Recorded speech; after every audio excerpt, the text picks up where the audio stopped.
honestly know nothing about the food history here or anywhere, to be honest. I just kind of eat the food.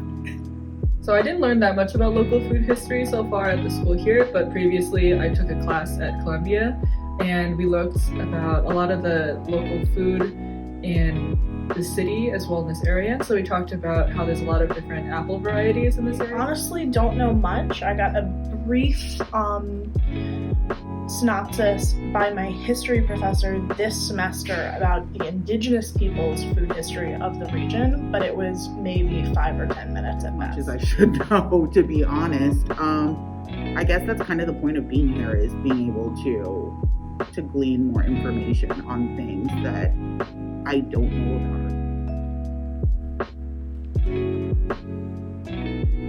Very passionate about doing a lot of farm to table and eating the food that grows locally.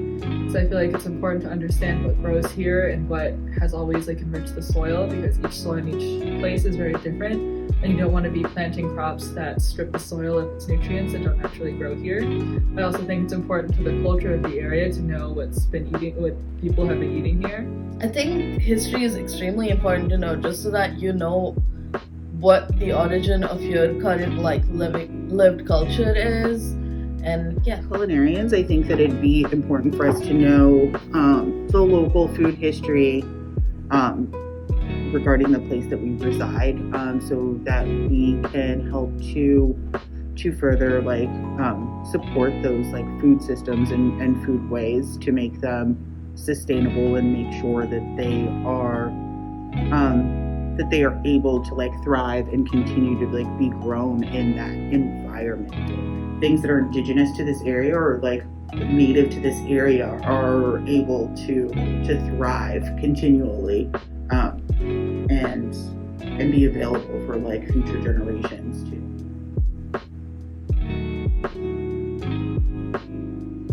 No, absolutely not. so I think the Applied Food Studies program is doing a good amount to teach students about local food history, but I don't think most non-applied food studies classes talk about topics that are pretty important. Oh, absolutely not. I haven't learned anything about it. So far, no. I've learned absolutely nothing, and I think it should be one of the things we learn first when we come as freshmen.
I feel like a lot of people are hands-on learners, and with this beautiful campus that we were lucky enough to be getting educated on, but it would add another dimension of education. And I think it's important to get outside of the classroom as well and have a little bit more of a hands-on experience. Benefits would be that it's just common sense, you know?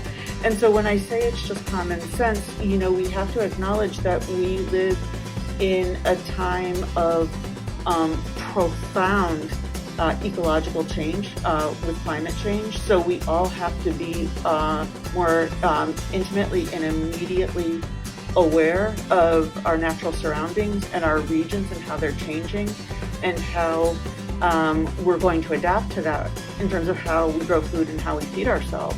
People who are going to build their careers on food, growing it, making it and serving it. I think that there's tremendous benefit for education there as well. Whatever we can do to help students feel more at home on your campus, because it is yours, whatever we can do to increase, you know, your knowledge of where you are and your interest in where you are, whatever we can do to make you know the campus and its surroundings better, this is a very good thing.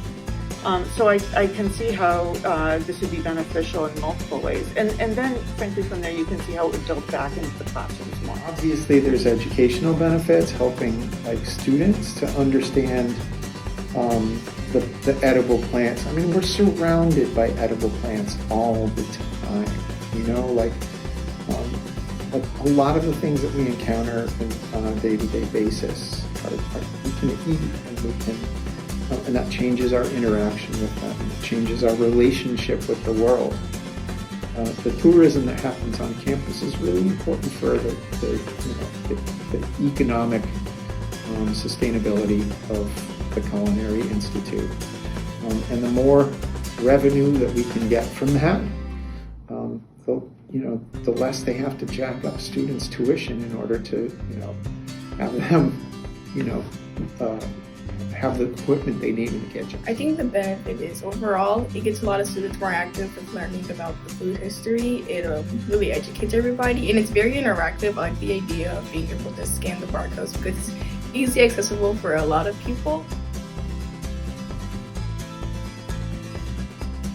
Yeah, absolutely. I think it'd be really interesting and it'd make me more knowledgeable so I can have better conversations with other chefs. I think that it would if the information is available, people are more likely to learn about it. Yes.